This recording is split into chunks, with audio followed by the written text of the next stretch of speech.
पश्चिम Bengal BJP को एक बार फिर बड़ा झटका लगने जा रहा है।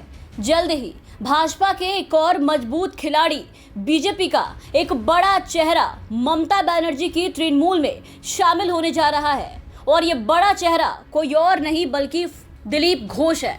बंगाल बीजेपी के फायरब्रांड नेता दिलीप घोष अब बीजेपी की डूबती नैया को बीच मझधार में छोड़कर टीएमसी में जाने वाले हैं। दिलीप घोष के टीएमसी ज्वाइन करने की अटकलें तब तेज हुई जब दीदी द्वारा घोष को चाय पर आमंत्रित किया गया। दीदी के न्योता के बाद राज्य की सियासत एकदम से गर्मा गई। सियासी गलियारों में ये कयास लगने लगे कि बंगाल की सीएम भाजपा को तोड़ने में जुट गई है और दिलीप घोष भाजपा में जाने वाले हैं। लेकिन बीजेपी को बड़ा झटका तब लगा जब उनके चहेते दिलीप घोष ने दीदी के चाय का आमंत्रण स्वीकार किया। इसके खबर लगते ही बीजेपी में सन्नाटा पसर गया और फिर बंगाल भाजपा इकाई में पूरी तरीके से उथल पुथल एक बार फिर से शुरू हो गई है। अब भाजपा में सबकी बौखलाहट और बेचैनी काफी तेज हो चुकी है क्योंकि मुकुल रॉय की तरह ही अब बीजेपी में बचा ये एकमात्र मजबूत चेहरा दिलीप घोष कभी भी आने वाले दिनों में टीएमसी में जाने की घोषणा कर सकते हैं। क्योंकि बात सिर्फ चाय तक ही सीमित नहीं है, इसके अलावा भी कई बातें हैं। बात अब चाय से काफी आगे बढ़ चुकी है और बात अब एक दूसरे के कार्यक्रम में शामिल होने का न्योता तक पहुंच चुका है।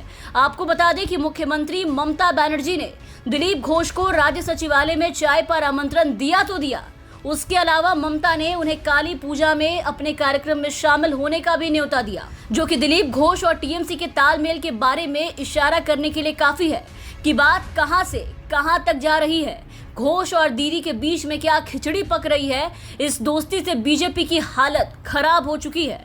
क्योंकि बीजेपी के दिलीप घोष अगर टीएमसी में जाते हैं तो समझिए कि बंगाल से बीजेपी का किस्सा खत्म। बंगाल से बीजेपी का सुपड़ा पूरी तरीके से साफ हो जाएगा क्योंकि पिछले लोकसभा चुनाव में दिलीप घोष के कारण ही भाजपा को राज्य में एक बड़ी सफलता हाथ लगी थी, जिसकी वजह से ममता बनर्जी को बड़ा झटका लगा था।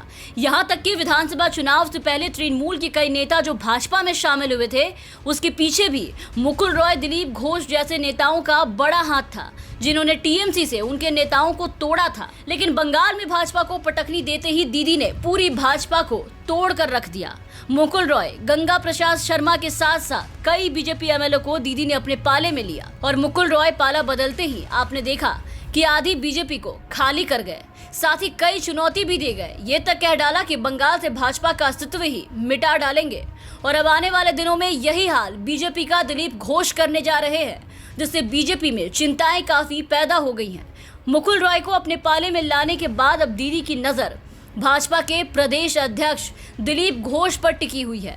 आपको बता दें कि दिलीप घोष विधानसभा चुनाव के वक्त से ही बीजेपी से काफी ज्यादा नाराज चल रहे थे और उनके भी नाराजगी का कारण शुवेंदु अधिकारी है, जिसको बीजेपी में विपक्ष का नेता बनाया गया है। विपक्ष का नेता बनने के बाद मुकुल रॉय भी इनसे काफी नाराज चल रहे थे और अंत में आपने देखा कि उन्होंने पार्टी छोड़ दिया था। तो अब इस बात से दिलीप घोष भी पार्टी से काफी ज्यादा नाराज चल रहे हैं क्योंकि दिलीप घोष के समर्थक उन्हें बंगाल में भाजपा को फिर से जीवंत करने का श्रेय देते हैं। लेकिन उनके बाद भी शुवेंदु अधिकारी को विपक्ष का नेता नियुक्त किए जाने से वो काफी नाराज है और अब उन्होंने भाजपा को सबक सिखाने के लिए दीदी के आमंत्रण को स्वीकार कर लिया है और जल्द ही बीजेपी को अलविदा कह सकते हैं। Bureau report, the VPN TV.